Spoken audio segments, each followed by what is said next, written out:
Pembalasan anak laki-lakiku. Part 64. Menjalankan rencana. Of Ali.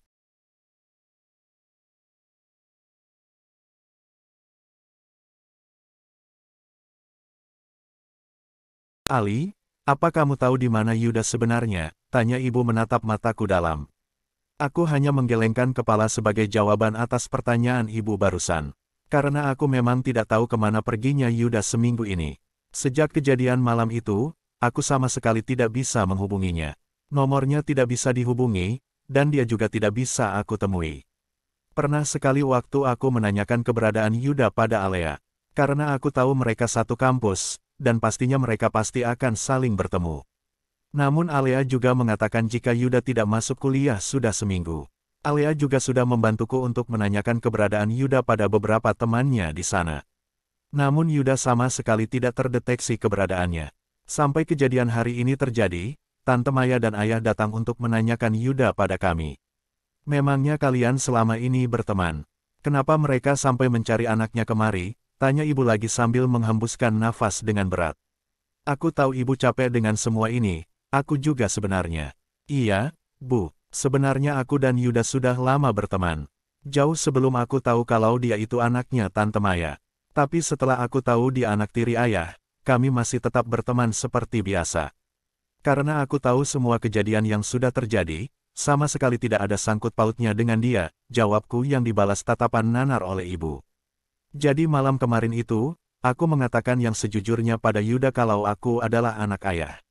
Dan dia sangat marah pada Tante Maya, dia malu punya ibu seperti wanita itu. Mungkin sebab itulah dia pergi dari rumah, jelasku lagi sambil memegang kedua tangan ibu. Untuk apa kamu masih peduli sama anak wanita itu, Ali? Mereka itu sudah merebut kebahagiaan kita, tegas ibu yang menarik tangannya dari genggamanku. Tapi, Bu, Yuda tidak seperti itu, memang awalnya Ali sepemikiran dengan ibu barusan. Tapi setelah Ali kenal Yuda lebih lanjut, dia juga membenci Ayah, sanggahku berusaha mematahkan persepsi ibu tentang Yuda. Sama saja, Ali, lihatlah, karena ulah anaknya yang pergi dari rumah. Mereka datang kemari dan membuat kekacauan di tempat ibu mengais rejeki. Belum lagi ancaman mereka tadi yang mengatakan akan mengambil Mia dan Anto kalau Yuda sampai tidak ketemu, ucap ibu yang akhirnya tergugu. Tante Maya dan Ayah tadi langsung pergi dari sini ketika melihatku datang. Mereka mengatakan jika akan mengambil Mia dan juga Anto kalau Yuda sampai tidak kembali. Tante Maya masih saja menyalahkan aku atas kepergian Yuda dari rumah. Dia mengatakan jika aku sudah menghasut anaknya agar membenci mereka berdua. Padahal karena sifat merekalah Yuda sampai malu mempunyai orang tua seperti itu. Beda, Bu, Yuda tidak seperti itu, dan soal ancaman mereka. Ibu nggak usah khawatir, mulai malam ini Ali akan nginap di sini. Ali yang akan atur semuanya. Ibu tenang aja, ujarku berusaha menenangkan. Mendengar ucapanku barusan membuat mata ibu berbinar, dia menghapus air matanya dengan pelan. Beneran kamu mau nginap di sini? Tanya ibu antusias dan aku balas dengan anggukan kepala. Biarlah aku berangkat jauh dari rumah ke kantor. Asalkan aku bisa selalu menjaga ibu dan adik-adik. Perbuatan mereka tadi juga sudah terekam CCTV, di mana Tante Maya dan Ayah merusak dan menjatuhkan semua baju yang dijual oleh ibu. Mereka juga merusak beberapa manekin yang baru saja dibeli oleh ibu kemarin. Kali ini aku membiarkan mereka pergi, karena aku ada rencana lain yang sudah aku rencanakan. Adik-adikmu pasti akan sangat senang kalau tahu kamu mau tinggal lagi bersama kami, ucap ibu yang aku balas dengan pelukan. Rasanya sudah lama sekali tidak memeluk wanita yang sudah melahirkanku ini. Ya udah, Bu, kalau gitu Alino berangkat kerja dulu ya. Soalnya udah telat juga, sekalian nanti aku mau ambil baju dulu dan juga izin sama Om Handoko, ucapku sambil bangkit dari duduk dan berjalan ke arah luar. Ibu mengikuti dari belakang. Kamu masih memanggilnya Om? Tanya ibu yang membuat langkahku terhenti. Pertanyaan yang sama yang diajukan oleh Om Handoko kemarin. Ali belum terbiasa, Bu, jawabku yang kembali melangkah. Biasakan, agar terbiasa. Kemarin Om Handoko kemari, ucap ibu lagi. Dia mengatakan ingin sekali mendengar kamu memanggilnya dengan sebutan ayah. Tapi dia tidak berani menegur, karena dia sadar diri katanya, lanjut ibu lagi yang membuatku tersenyum. Nanti jika Ali sudah siap, Ali akan memanggilnya dengan sebutan ayah, jawabku ketika sudah sampai di parkiran. Ibu mengantarkan aku sampai ke sini, sedangkan Anto dan Mia dijaga oleh nenek di atas. Kamu harus hati-hati ya, Tante Maya itu orangnya licik. Ibu hanya tidak mau kalau kamu kenapa-kenapa. Dan satu lagi, jangan lagi peduli apapun yang ada sangkut pautnya dengan mereka. Termasuk Yuda, tegas ibu yang membuatku terdiam. Untuk menjaga perasaan ibu, aku memilih diam dan langsung masuk ke dalam mobil. Mustahil jika aku tidak bisa peduli dengan Yuda, bagaimanapun aku pernah merasakan sakit yang sama dengannya. Aku nggak nyangka kalau Yuda sampai senekat ini, Al, ucap Alia ketika kami sedang dalam perjalanan ke kampusnya. Hari ini aku sengaja menjemput dan mengantarkan dia kuliah. Sekalian ada yang ingin aku selidiki di sana.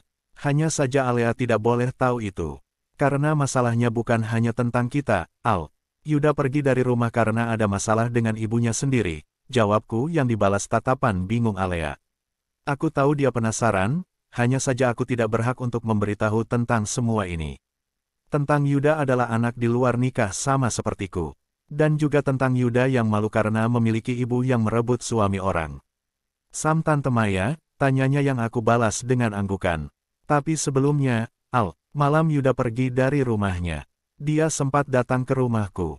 Cuman bukan aku yang bukain pintu, papaku, ucap Alia lagi antusias.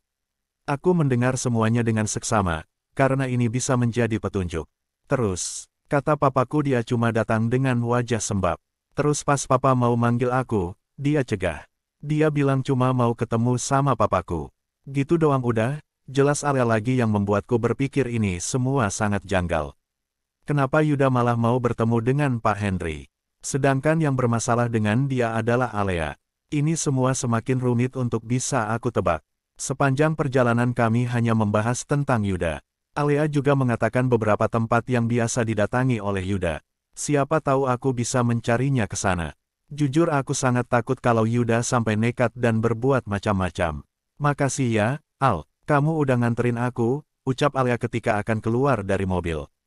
Sama-sama, Al, apa perlu aku antar sampai ke dalam, tanyaku yang membuat Alia tersenyum. Nggak usah, aku bisa sendiri. Lagian kamu mau masuk kerja lagi kan?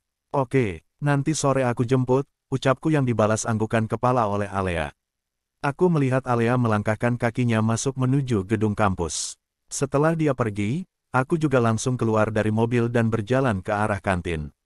Ada seseorang yang harus aku temui di sana. Langkahku melangkah dengan lebar menuju kantin kampus. Setelah sampai ke sana, mataku awas mengawasi sekitar. Dan pada akhirnya aku menemukan seseorang yang sedang aku cari. Dengan langkah pasti aku berjalan ke arahnya yang memang sedang duduk sendiri.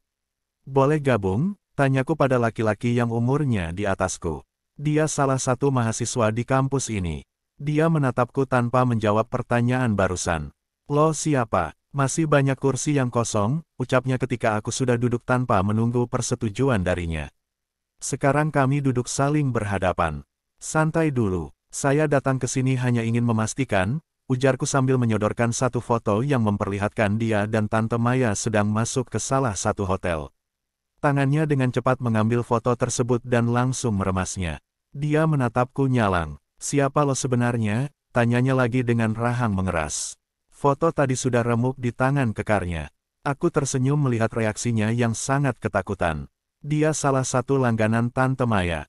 Padahal posisinya di sini adalah sebagai mahasiswa tingkat akhir yang juga di bawah bimbingan wanita yang kini menjadi istri ayah. Kamu tidak perlu tahu siapa saya.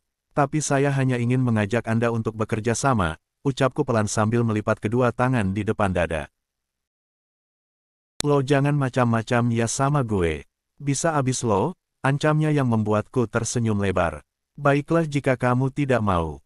Tidak masalah, tapi jangan salahkan saya jika semua foto kalian tersebar di semua area kampus, tantangku yang semakin membuat laki-laki ini marah. Setelah mengatakan itu aku langsung bangkit dan berencana untuk pergi dari sini. Apa yang lo pengen? Tanyanya cepat yang membuatku menghentikan langkah. Aku tersenyum mendengar pertanyaannya barusan. Aku kembali duduk dan menjelaskan semua keinginanku padanya. Aku meminta dia kembali mengajak Tante Maya ke hotel. Dan juga meminta dia membuatkan aku beberapa video mereka. Aku berjanji akan menyamarkan wajah laki-laki ini. Dan dia setuju dengan permintaanku barusan. Lihatlah Tante Maya, aku akan membalas semua perbuatan yang telah kamu lakukan pada kami. Terutama perbuatan kamu pada ibuku.